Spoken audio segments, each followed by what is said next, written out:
Okay, welcome to Ask Dr.Love. I'm your host, Dr.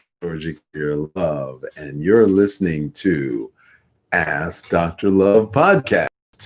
And this is the place where you come to ask questions about acupuncture, Asian medicine, herbal medicine, nutrition, and your health. Every day we bring you exciting information that's going to change your life. I'm the Blue Dragon, and I carry a bag of pearls of wisdom about health and your body and the things that I think are important that you should know. You can listen to Ask Dr. Love podcast on Siri, Alexa, Google. All you got to do is say, "Hey Google, play Ask Dr. Love podcast." "Hey Siri, play Ask Dr. Love podcast." "Hey Alexa, play Ask Dr. Love podcast." Uh-oh, we got too many devices going off. They're all trying to play the podcast right now. So if you have questions during this information segment, you can write your questions in now. We got some questions left over from the last 2 days. And then I'm going to open it up after I explain a few things to you. So I get questions every day. Will you be on my show? Will you appear on my Zoom broadcast? And I'm like, well, what do you want me to say? And they all say the same thing. Just give us one thing that's going to change our lives. Just give us one little tidbit of all the 42 years of knowledge that you have that's going to change our lives. I want my listeners to learn one thing from Dr. Love. And for some reason, that really annoys me because I cannot condense 42 years of knowledge into one thing that's going to change your life. There is no magic pill. I don't have a magic acupuncture pin that I'm going to stick at one point and all your problems are going to go away. There's some guy running around talking about emotional release body work. He's going to do this woo-woo in front of you and boom, all your emotional stagnation, all your emotional problems, your entire life is just going to go away. I'm like, really? People are that gullible? Okay. So I have a proven method. So I'm going to give it to you quick, and then we're going to go back and we're going to look at it detail by detail. Number one, if you're stuck in your head, go pluck yourself. Now, you've got a temporal lobe, you've got a parietal lobe of your brain. You've got a cranial pump. You've got a pineal gland, you got a pituitary gland, you got all kinds of stuff going on in your head. And if you're thinking too much, if you're confused, if you're making bad decisions, go pluck yourself. So what are we plucking? We're plucking the SCM, the sternocleidomastoid muscle. And it attaches to the back of the jaw, which is the mastoid. Cleido is the collarbone. Sternal is the collarbone. Cleido is the neck, and mastoid is the jaw. So when we pluck, we're increasing blood flow into the brain. That's how you get out of being stuck in your head. Go pluck yourself. Now, what if you have emotional diarrhea? Or even worse, emotional constipation? Then you need to cut your crap. What's your crap? Your conditioned response attitude problem, CRAP. That won't work. That'll never happen. She'll never do that. He's an idiot. So you have a smart alecky response for every situation that comes up. You're not helpful. You're not positive. You don't lift people up. You're just full of your own ego identity and putting people down with one-liners. So cut your crap. You need to take an emotional enema. So what is an emotional enema? First of all, you have to ID your crap, your abandonment, rejection, betrayal, abuse, your craving power, possessions, and pleasure, your needing to look good, be right, uh, unexpressed desires, and unreasonable demands. So all these things, you have to identify what's going on with you. And then we do an tapping method to break the neural patterns of addiction to yourself. And then we do something called the 6 healing sounds, and then we do something called the 6 healing breaths, and then we do the 5 tones, and then we do the emotional release dance. And all that is an emotional enema. And you need to do that like a couple times a week for about 6-8 weeks, because all of your choices are based upon your emotional states, your anger, your fear, your worries, sadness, loneliness, grief, anxiety. All of your emotional states are the cause of your choices. So how do we get out of those emotional states? You got to take an emotional enema for your constipation. That's where you get all bound up, or your emotional diarrhea. Now, the thing that I teach so well to help people, number one, is how to stand, is your posture. Your structure determines your function. So if your structure is off, your function's off. So what I teach is how to stand, how to sit, and how to breathe. That's number one. Number two, I teach you what to eat, what to drink, and how to think. I teach critical thinking skills. The next thing I teach is a moving meditation. And then I teach sleepitation. Then, what is a moving meditation? It's a particular way of moving where your structure is straight and you are moving in a particular way that induces the proper way of breathing. And you're so concentrated on your movement, you can't think negative thoughts like self-limiting beliefs or self-destructive behaviors. And then I teach sleepitation. I make spiritual practice your bedtime ritual. Your spiritual practice is your bedtime ritual of awareness, connection, and evolution. That's sleepitation. And we're going to do a whole podcast just on sleepitation. The next thing I teach is to read. I give you a book list, listen to yourself, and feel your actual feelings. Feel your skin, feel your body, feel your heart, feel your brain, feel your kidneys.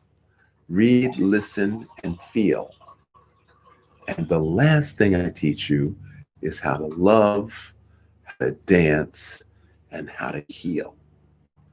So, what's the one thing that you can leave with our listeners, Dr. Love? What can you do to help us get it? Love, dance, and heal. If you're looking for one thing, love yourself, and you learn how to love yourself, it teaches you how to love others, how to dance. So we've got chakra dance, we got qigong dance, we've got spiral dance, we've got spinning dance, we got jumping dance, we got shamanic dance. Love, dance, and heal. And heal is actually rest and play. That's how you heal, with rest and play. So that's the proven process of healing.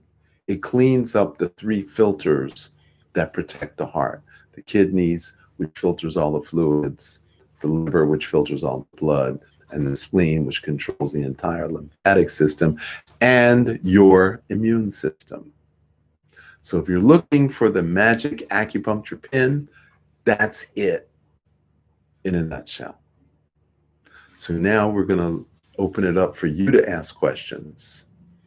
And while we're waiting for that, we had a couple of questions yesterday that we didn't get a chance to get to. So I'll pull it up for you. So cut your crap. Take an emotional enema. Stuck in your head, go pluck yourself. Go pluck yourself. I'm going to make a t-shirt. Go pluck yourself.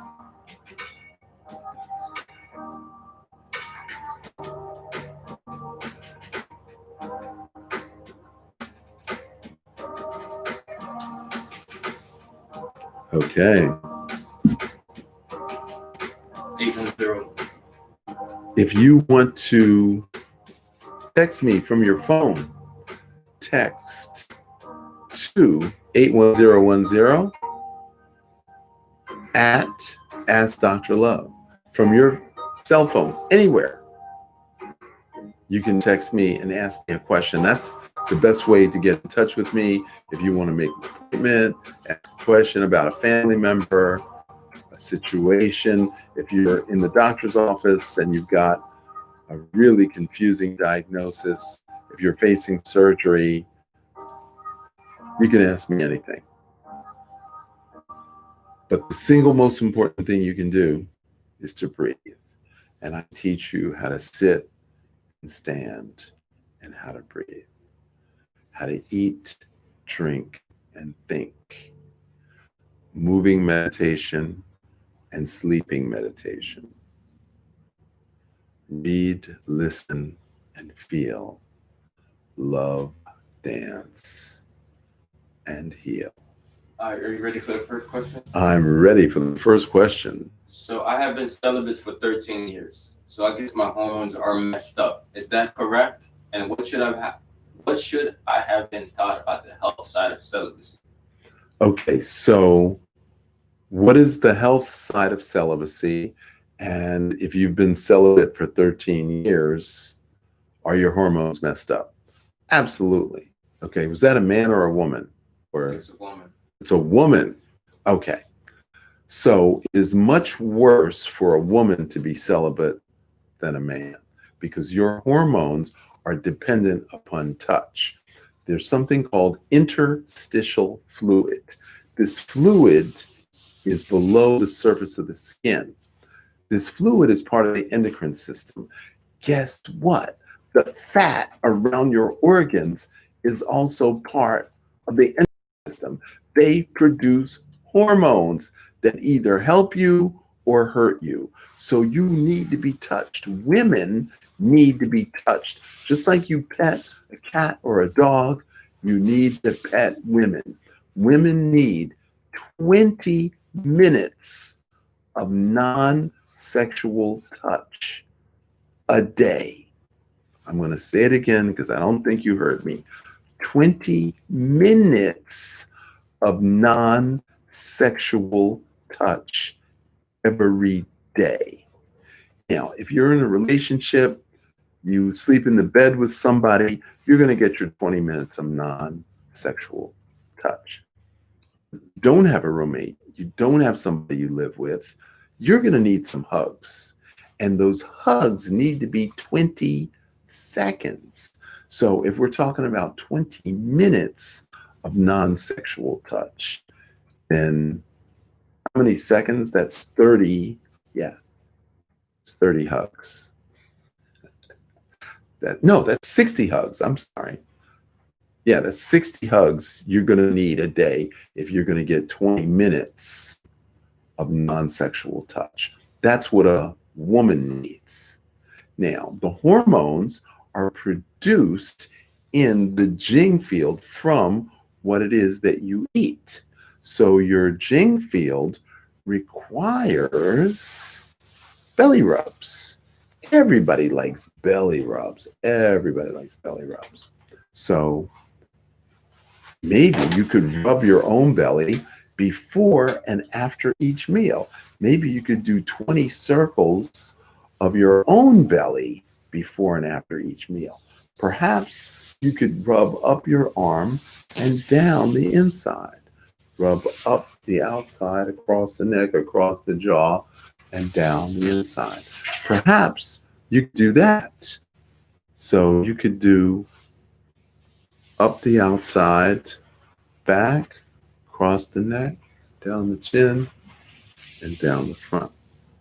Perhaps you could do that. That is all non-sexual touch. Or you could do massage your legs before you get out of bed, or before you go to sleep. You could do a self massage. You could do an organ check. How's my heart? How's my lungs? How's my stomach? How's my small intestine? How's my liver? How's my spleen? You could do a non-sexual touch of your internal organs. You could do a complete body check. So these are things that you can do for yourself to balance your hormones for people who don't have a sexual partner. Now, there are 4 qigong exercises. I can't demonstrate them in this setting because I'm kind of wired up.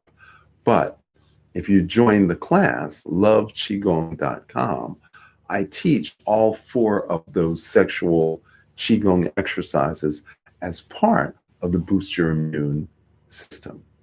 And I delineate specifically which exercises are good for sexual energy when you don't have a partner. So that's the best way to balance your hormones. Okay.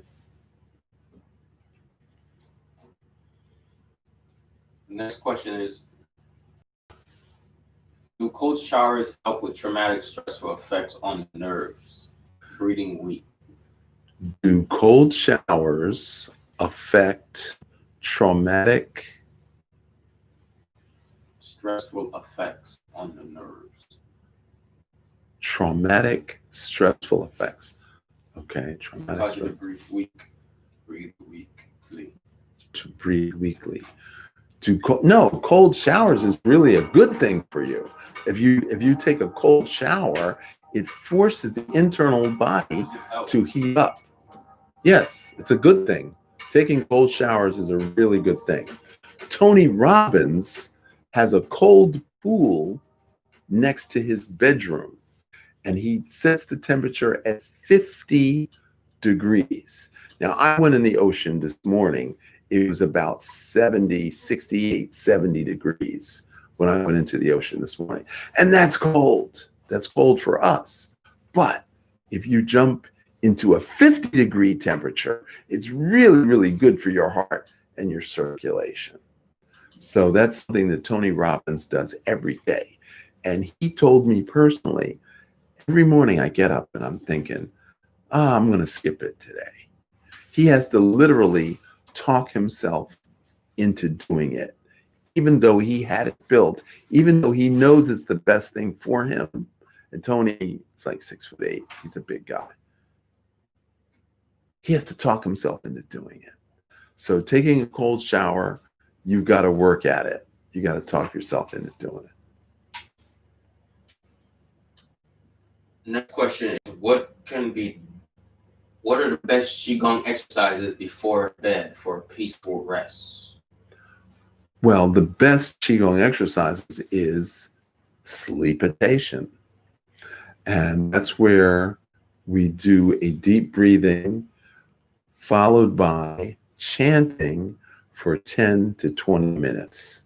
And this chanting creates an internal vibration that allows the heart to slow down, the respiration to slow down, the muscles to relax, the nervous system to relax, and the bones to elongate.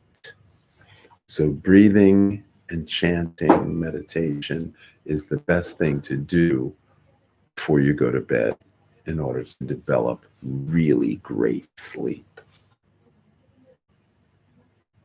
Dr. Love, what can be done to heal arthritis?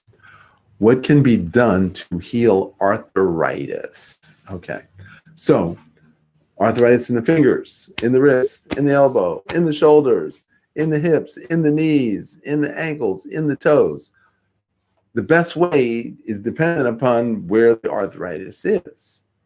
But you can just, this is called drumming. So you can actually put energy into the place where you feel the pain. You can literally break up the stagnation, just like using a hose to clean off sand and leaves off your sidewalk. You can do this particular method to break up stagnation. That is a really, really good way to help with arthritis. Now, as I said before, structure determines function. So we have to change your structure. We have to teach you particular exercises for if the arthritis is in your hands, your wrist, your elbow, or your shoulder. I would teach you different if they were hips, knees, or ankles. I would teach you different if it was your back or if it was your neck. So there's no one single thing. You'd have to do a variety of particular qigong exercises based upon where your arthritis is located. Okay, so I know you said when you're stuck in your head, you gotta go pluck yourself, right? So that's how you're doing the physical. What do you need to do in your mental to get unstuck from your head? That's an excellent question. The best way to get unstuck in your head, believe it or not, is to go to sleep.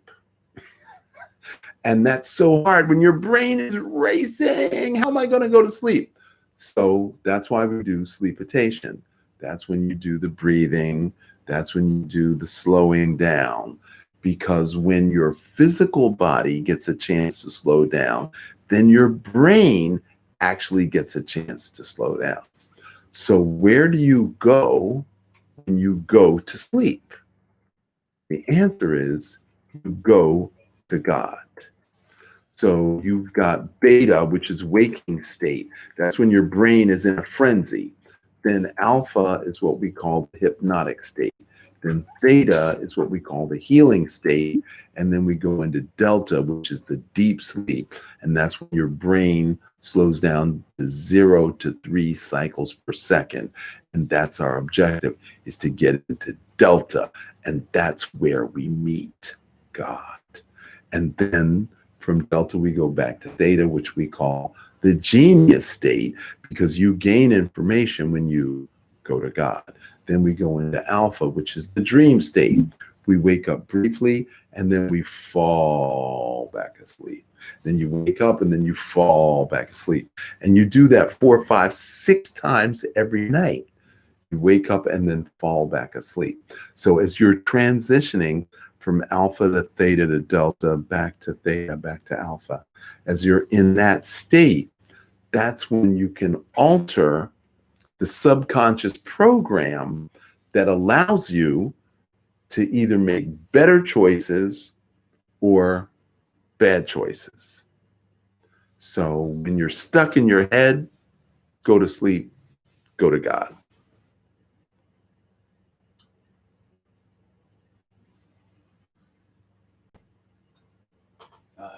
No questions. No more questions. So the magic acupuncture pin does not exist, but go pluck yourself, cut your crap, take an emotional enema. Learn to sit, stand, and breathe. Learn to eat, drink, and think. Learn moving meditation, sleep meditation, read, listen, and feel. And above all, love, dance, and heal. Your health is in your hands. Prevention is the only cure. And if you want to be well, you've got to qigong well. Thank you for listening. Until tomorrow, I'm Dr. George Xavier Love for the Blue Dragon Qigong Academy.